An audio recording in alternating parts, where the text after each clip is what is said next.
Hi, I'm Carol Bell. I'm the Programs and Services Manager at Seattle Municipal Court. Joining me today for the patient's Nee Tran, our Strategic Advisor, and Gary Ireland, our Public Disclosure and Communications Advisor.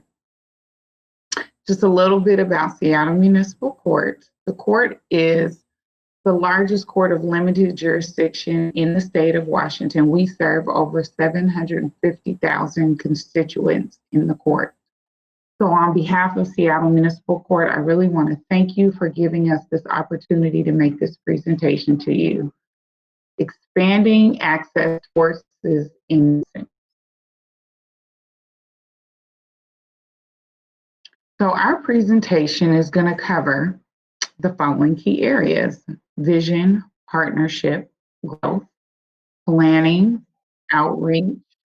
We're going to talk a little bit about our evaluation and data and what marketing looks like for us.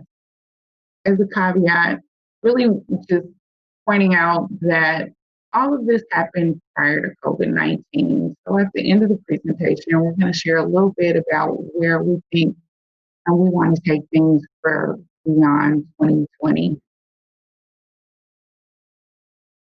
So let's talk about the vision.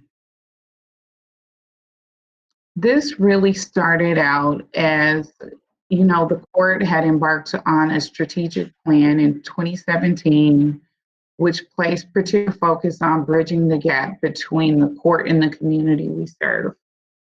We wanted to increase accessibility to the court.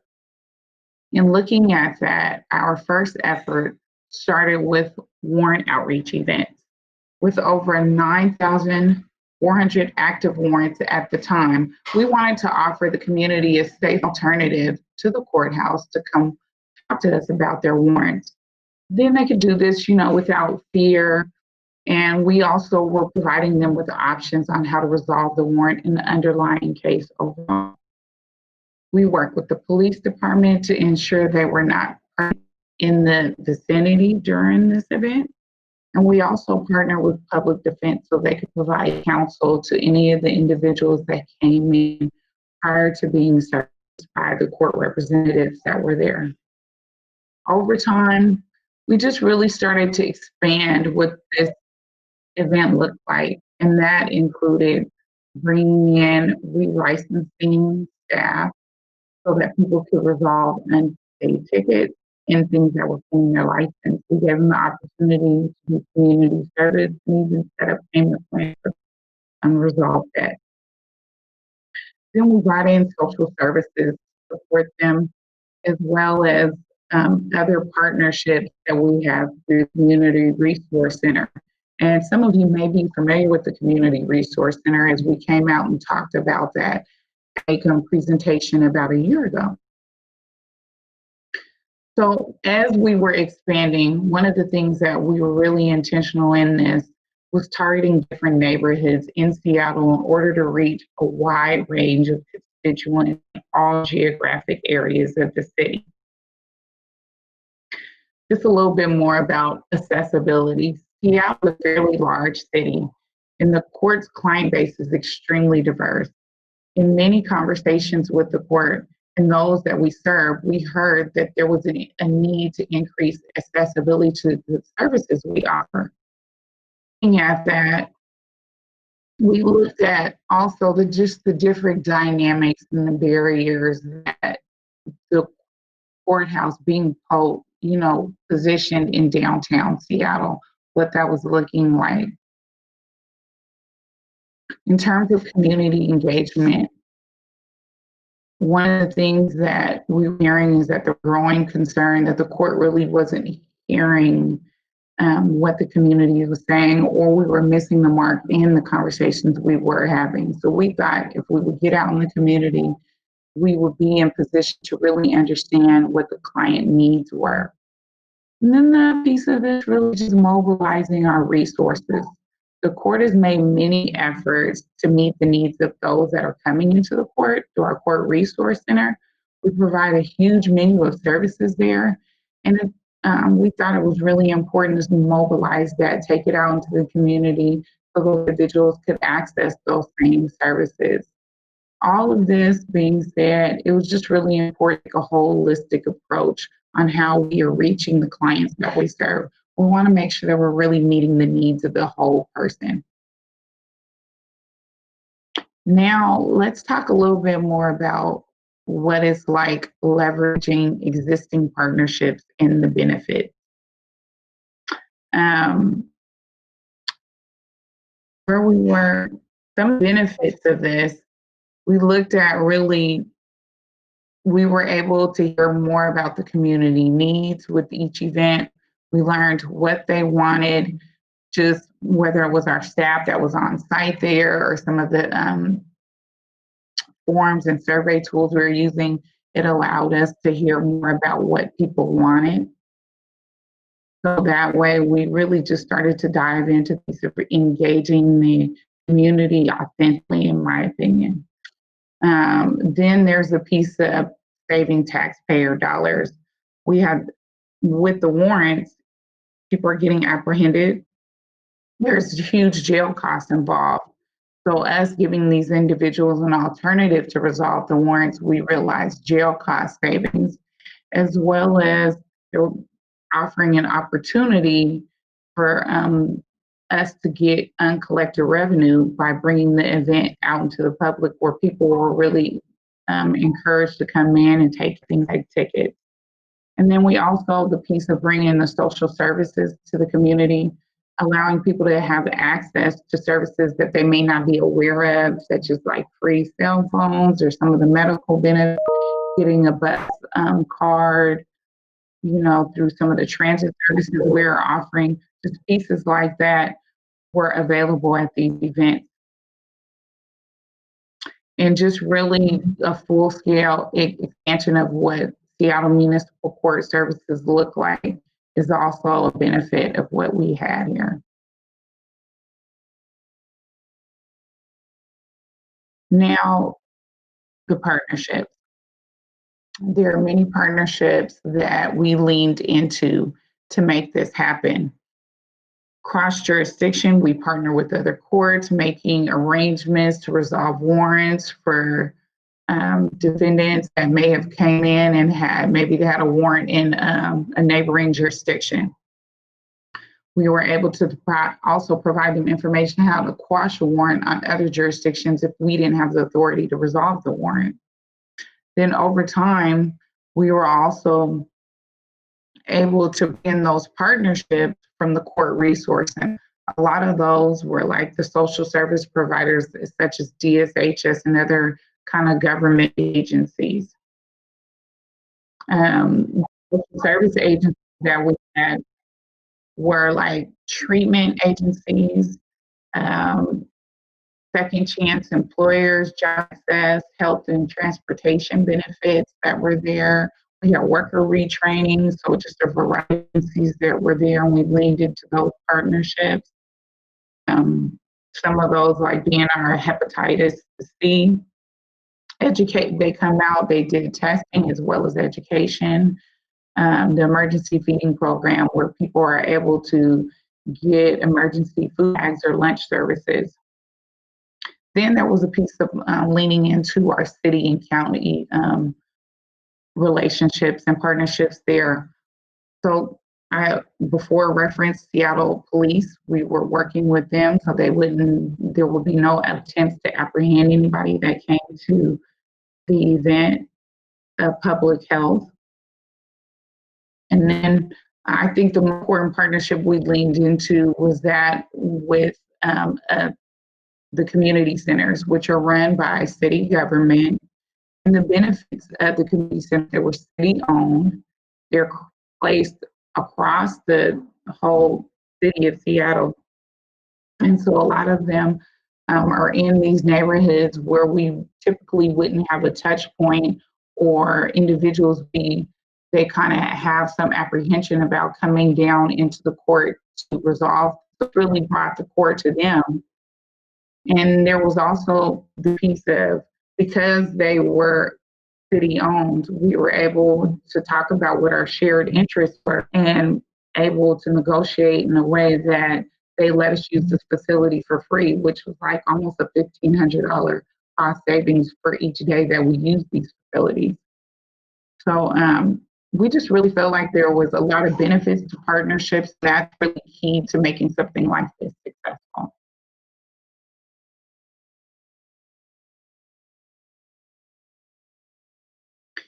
Now we have a little bit of a map to kind of give you a visual of what it looked like as we spread out across the city.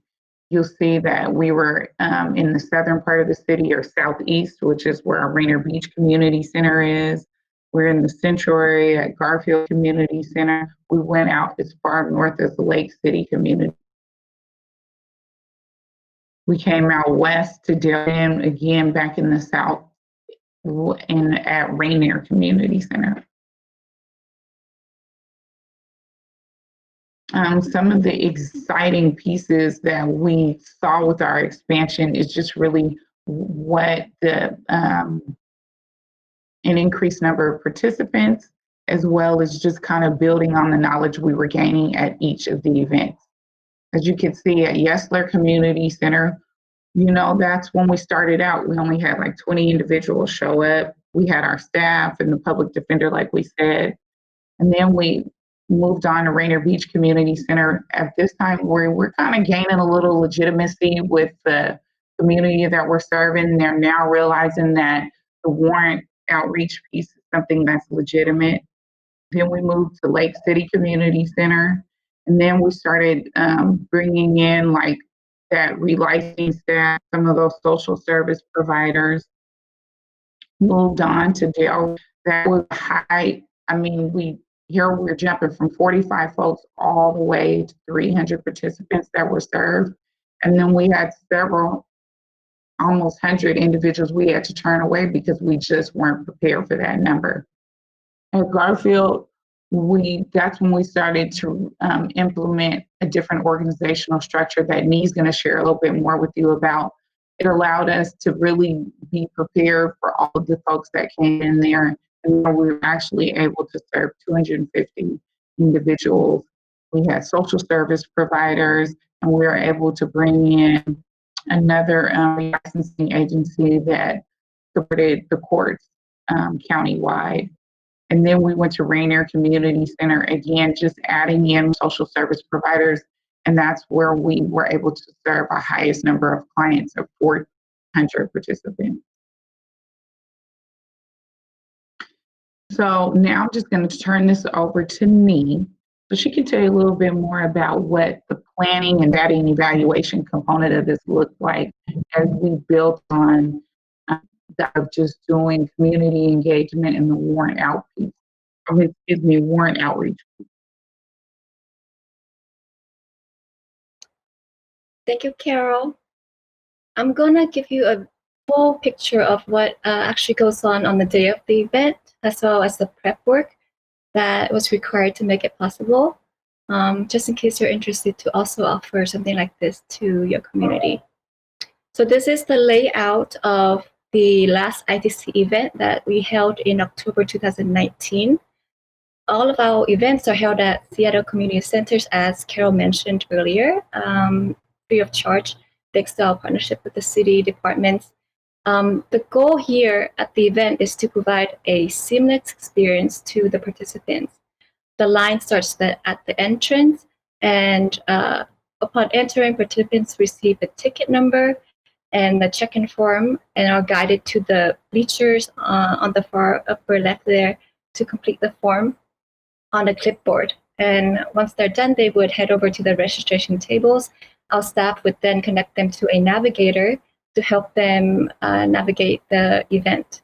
You can see here that all the court-related services, such as warrant quash and relicensing, are on one side. All the legal supporting services and city-related services are on the other side. And then the rest of the social community services are on one side. The strategy here is to group services together to make it easy for participants to go to the kinds of services that they're interested in. But I will highlight that one mistake that we did make at the last event was that we had 3 providers who had the most in-demand services all grouped together, and that corner was swamped with participants the entire time. Our wait list staff was just really overwhelmed, providers were overwhelmed, and we learned to now in the future to kind of spread them out so that there's not a high traffic area in one location. And then you can also see that the chairs are in the center, just for when folks needed a break or when they're on the wait list. This picture on the left side here captures the queue that was, I believe, in front of the Public of Defense Services. Just folks waiting for their turn to receive services. And on the right side is a photo of me, and you can see me and Carol and a few staff just probably addressing an issue, which sometimes come up at the event.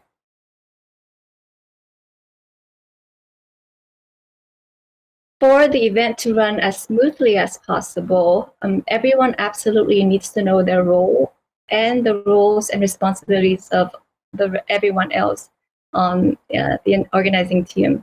So this list was created and distributed to all the staff members and volunteers, and we asked that they read it far in advance to learn about all the job descriptions and responsibilities of everyone that's going to be there on the day off in order to step in as needed. And we have here registrators, navigators,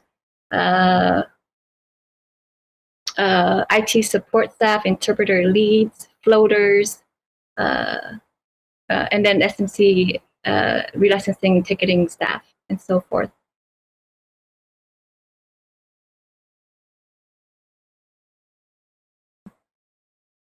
Thanks to our interpretation services unit, we were able to provide 4 professional interpreters at the event to provide the 4 languages that were most spoken outside of English in Southeast Seattle, where this event was held, which are Somali, Spanish, Vietnamese, and Mandarin.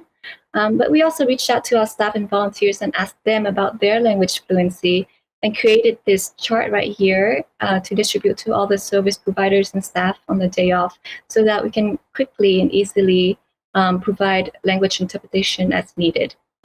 On the right side, you see our ticket numbers. This is what they look like. We just print them on stock paper and then cut them up and distribute them at the event.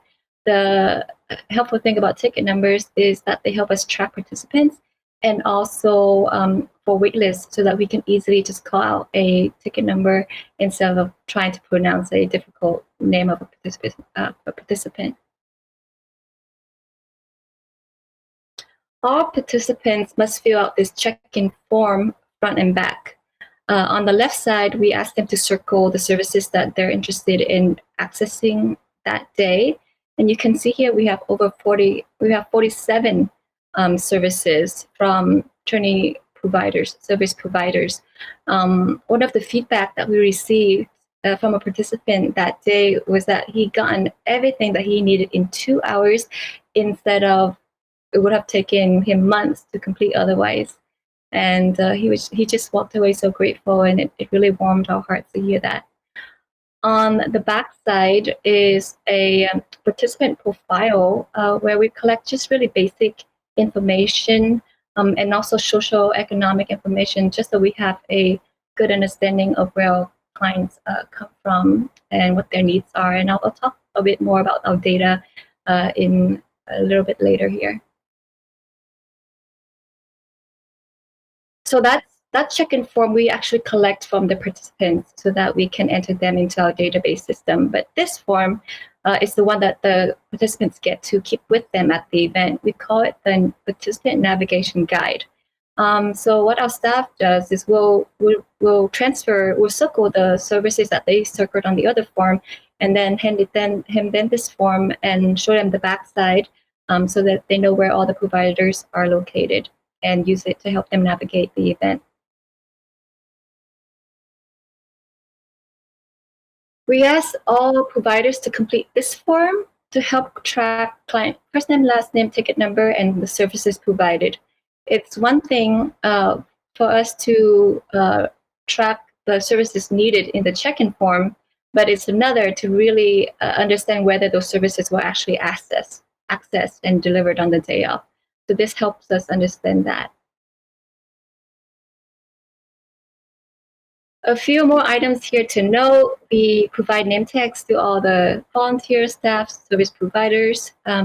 We have a wait list for all the high demand service providers and actually have staff those areas to help the providers navigate the lines. We provide large agency signs and put them in visible areas to help participants see the names of the providers. Agencies can bring their own tablecloth, but we'll provide them if they don't have one. We also have a children's corner with like small gift bags for kids to draw or color while they're waiting for their parents.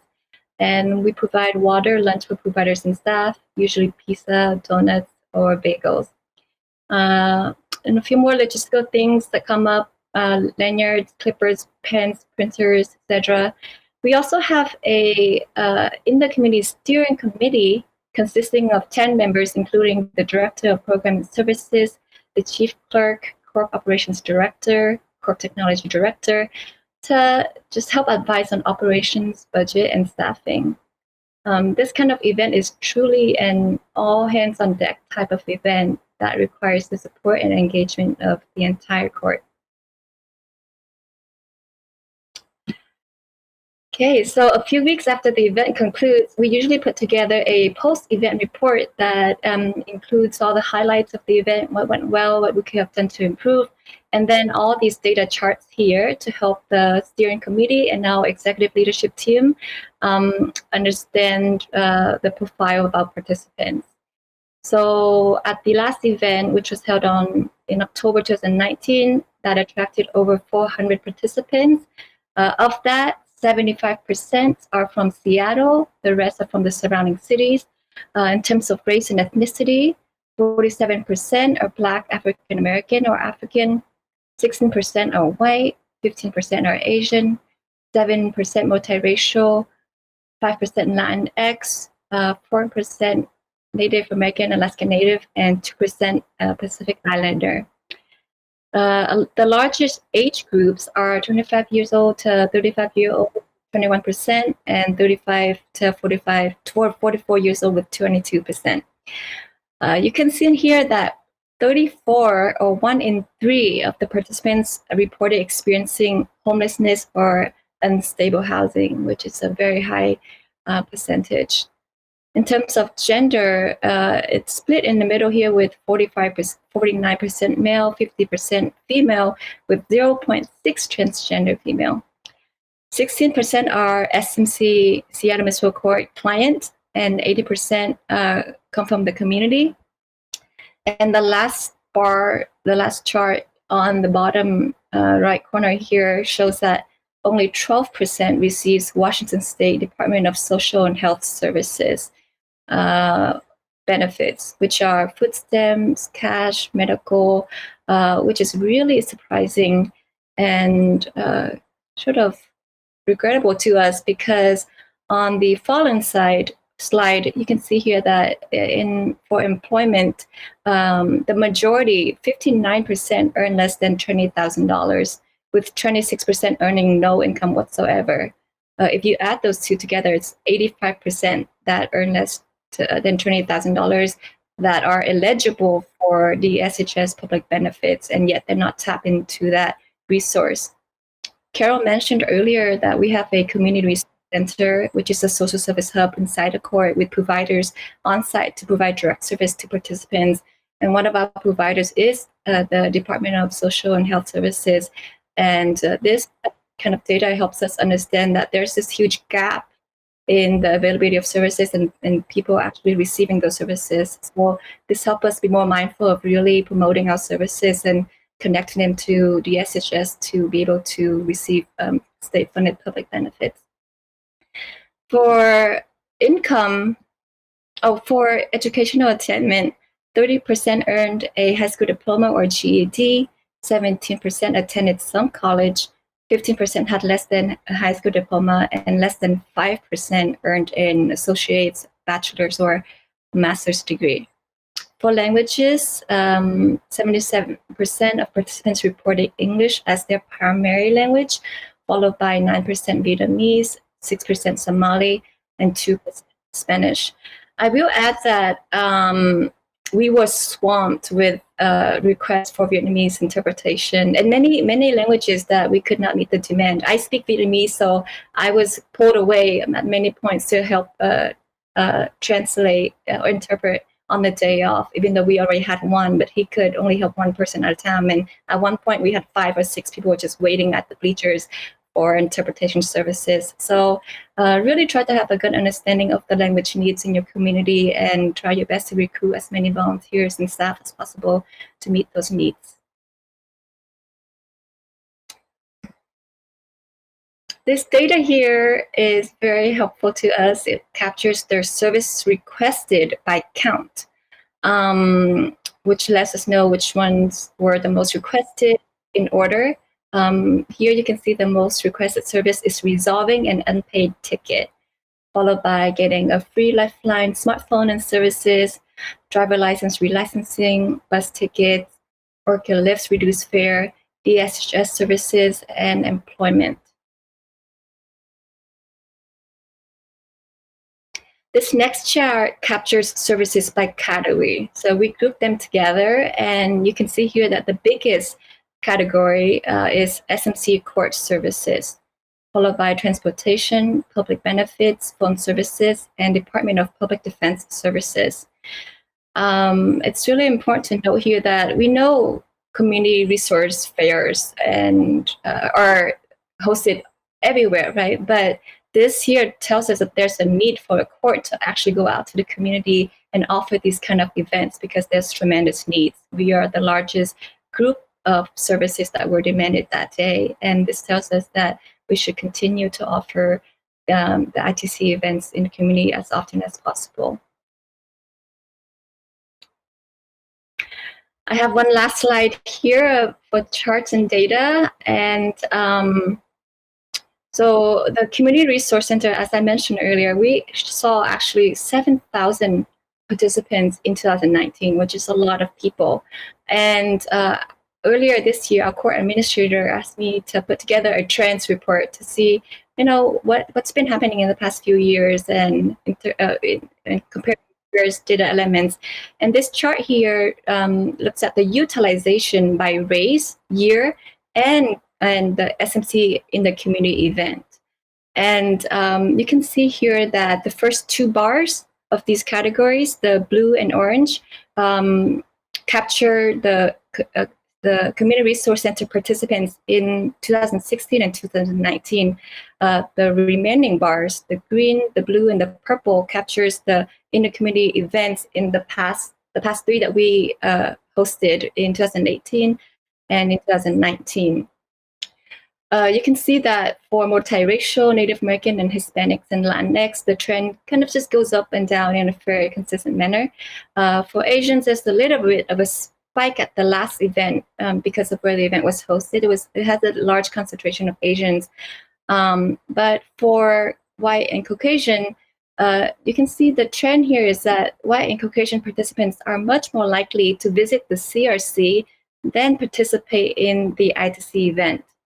Whereas for Black, African American, and Africans, the trend is that they are much more likely to attend the ITC event than going to the CRC.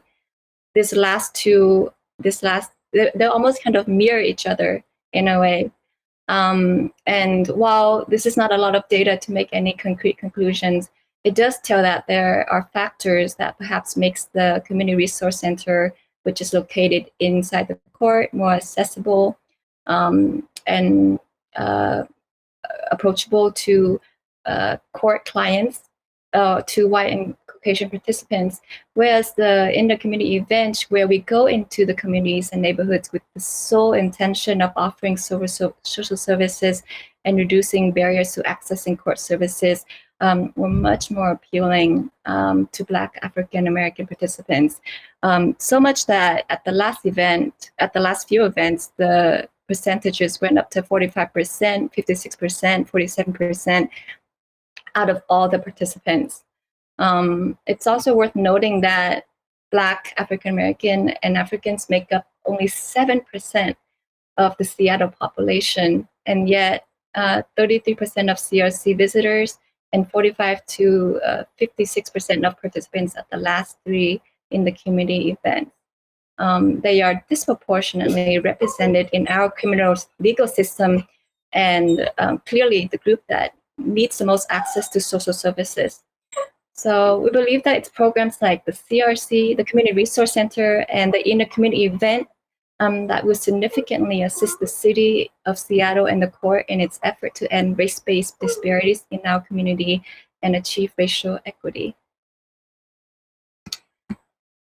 Now I'm going to turn it over to Gary to talk about outreach and marketing strategies. Thank you. Thank you, Nee. I'm going to talk about outreach and marketing strategies, as Nee mentioned. When we launched our In the Community events initially as warrant outreach events, it was very important for us to build trust with the community in order to get people to come out and see us. We worked with the local police precinct to ensure that police officers were not visible or present near or around the community center during the event. We were intentional in choosing our Seattle Parks Department community centers as the site because they are neutral locations in neighborhoods where people generally feel safe and welcome. They also have large gyms or community rooms that worked well for hosting the events. And the community centers attract a diverse cross-section of the community through a variety of activities, including recreational programs for all ages and other programs and services. They also have good public transportation options and parking.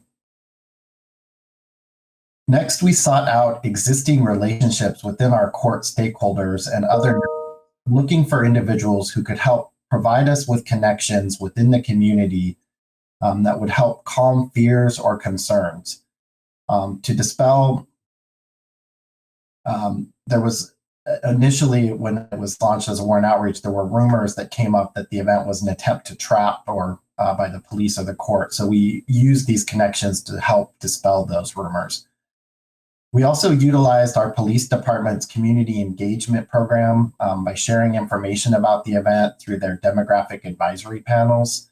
Our police department has 9 advisory panels to strengthen programs and communication efforts and help build trust between the department and specific demographic communities. For example, African American, Latino, Asian American, LGBTQ. And we utilize these networks to promote and share information about the event to help build trust and, again, use it as a way to dispel rumors. We networked with other city departments and our colleagues who had existing relationships with the community, like our Seattle Office of Civil Rights and Department of Neighborhoods.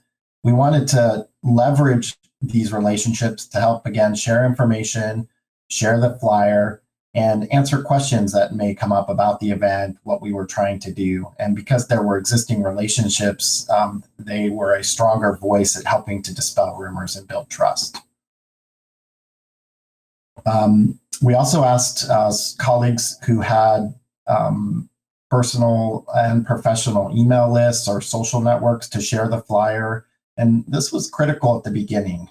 Just as I mentioned, getting people to come out and talk about warrants required a lot of trust within the community. We utilize staff to monitor social media, answer questions, and respond to negative comments that might come up, again, just to help dispel any misinformation that might be out there.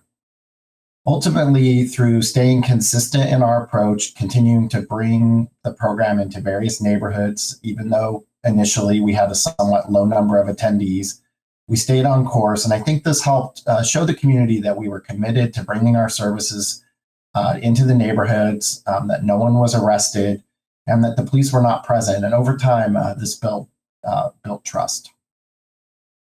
To promote the event, we primarily did this through a flyer, and I'll share more later on how we evolved the flyer later in this presentation. We posted flyers in the neighborhood where we were planning to host the event. We made sure the community center staff were well informed. They interact with a variety of community members on a daily basis and turned out to be good ambassadors for us. They could answer questions directly and also share the flyer as people with people who may benefit from the services that we would be offering. We also posted the flyer throughout the community center so that as people were coming and going for various programs and activities, they could see that we would be out there on a specific date and time and what we would be offering. We also conducted direct outreach in the neighborhood. We had staff walk the neighborhood a few days before the event, post the flyer in visible locations, and shared the flyer with local businesses and answered questions. And also handed out to people we met along the way as we were out there in the neighborhood. We also researched what service agencies were providing services or programs in the particular neighborhood where we were going to host the event. And we used that to connect with those staff, in particular social workers and case managers who were working directly with individuals, so they could help also spread the word and provide the flyer directly to their clients, to those who would benefit from the services that were going to be offered.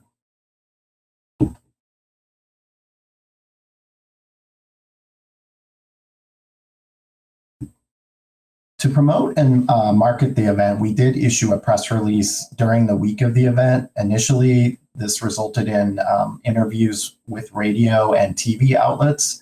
These often happen the day before or day of the event and served as public service announcements because the spots would be played several times throughout the day and help spread the word and alert people that we would be out in the neighborhood and what services we were providing.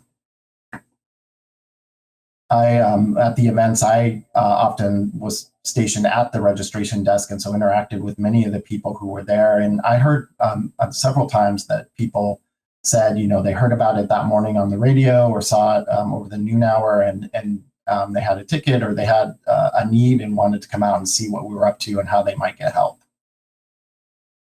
We also use social media to help promote. We created a Facebook event and posted the flyer on all of our social media accounts, including Twitter and Instagram. We made it so that it was easily shared. We, as a court, have a pretty modest following on our social media accounts, so we leveraged the accounts of other city departments, and in particular, the offices of our elected officials, including the mayor's office and city council members. And we asked them to share our flyer, share our social media content to help spread the word and get event information out into the community.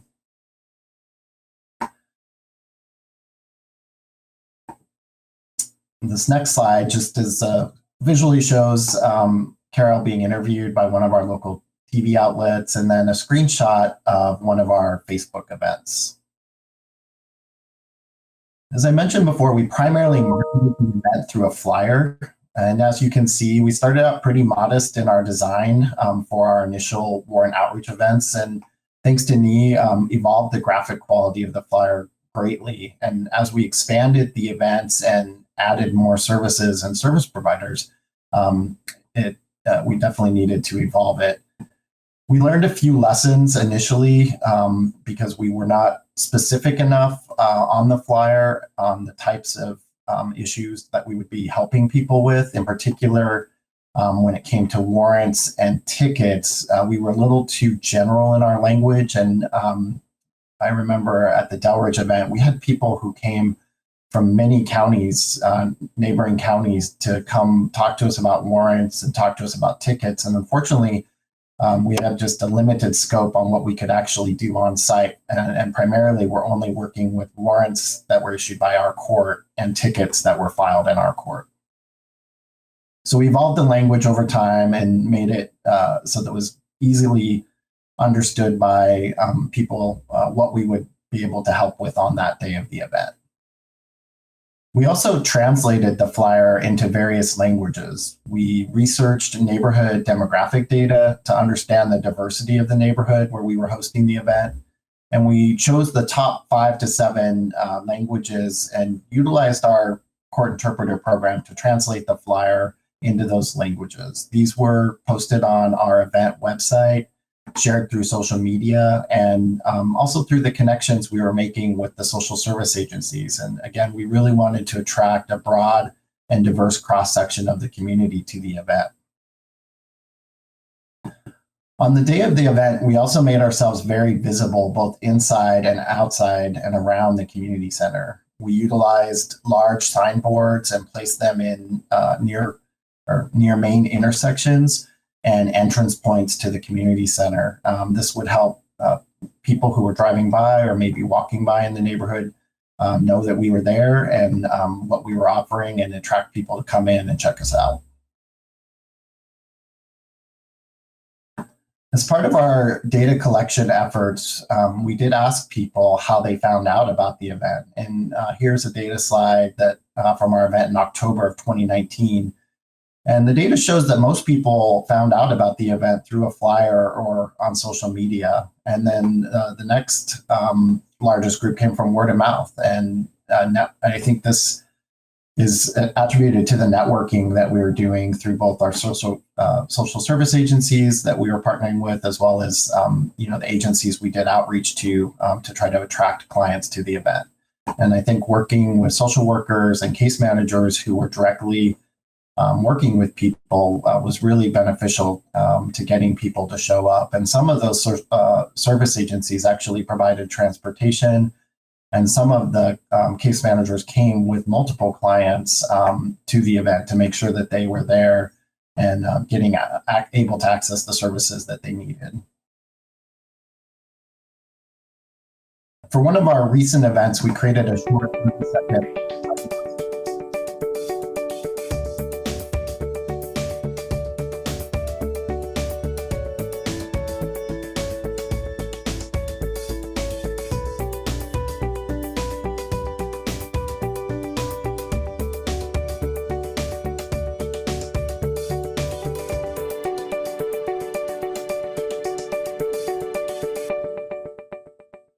So this video was created as a tool to help us tell the story of the event, what was happening, how we were serving people.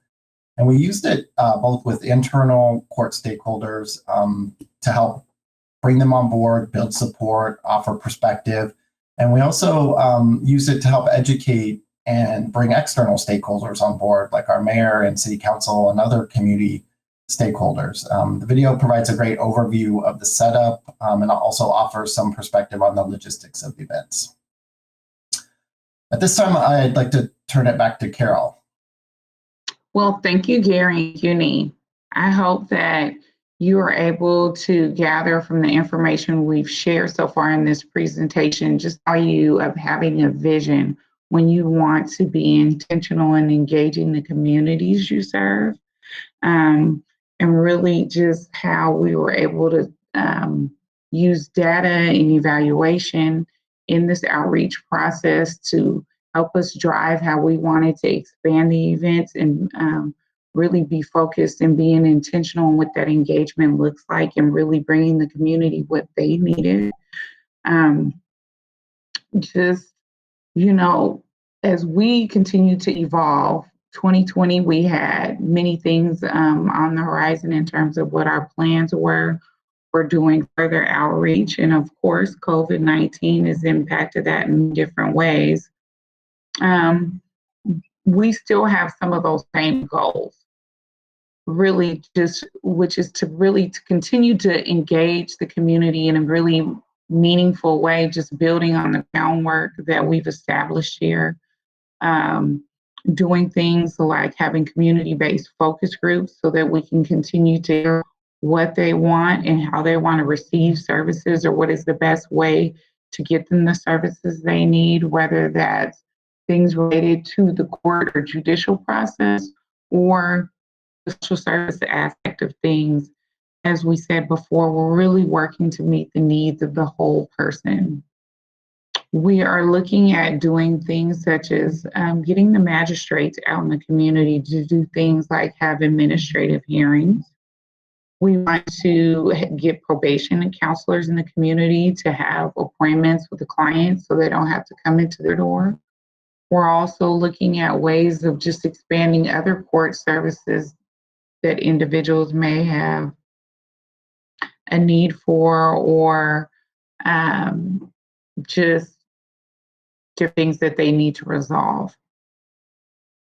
One of our big goals for 2021 and beyond is looking at resolve fines and fees, and hopefully a total elimination of fines and fees and collection fees. Just looking at really what it would look like for COVID-19 as we're looking at COVID-19 and how we are reaching out to the clients.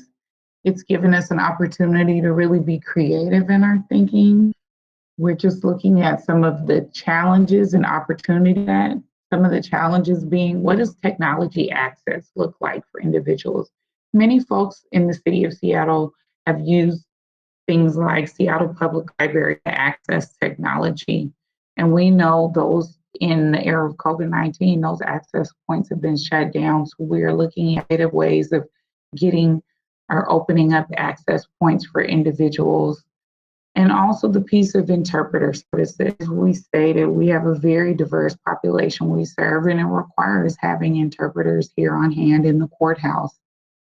We're looking at ways that we can creatively engage individuals with interpretation services.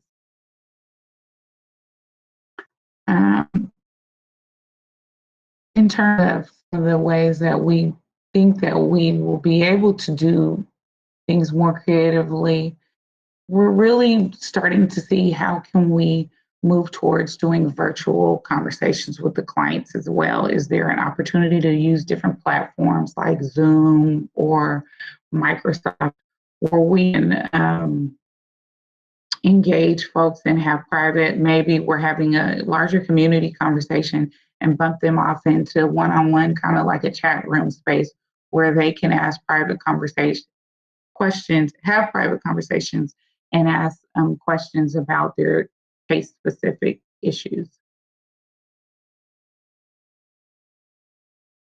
So just that's kind of pretty much where we are in terms of, where we've engaged the community, some of our lessons learned, some of the benefits, and what the data, the outreach, communication looks like. And we're excited to be able to take any questions you may have about how you can do something similar like this in your court. And we can share a little bit more of how we were being creative in just really meeting the needs of the individuals we're serving. So thank you for joining us today for this presentation.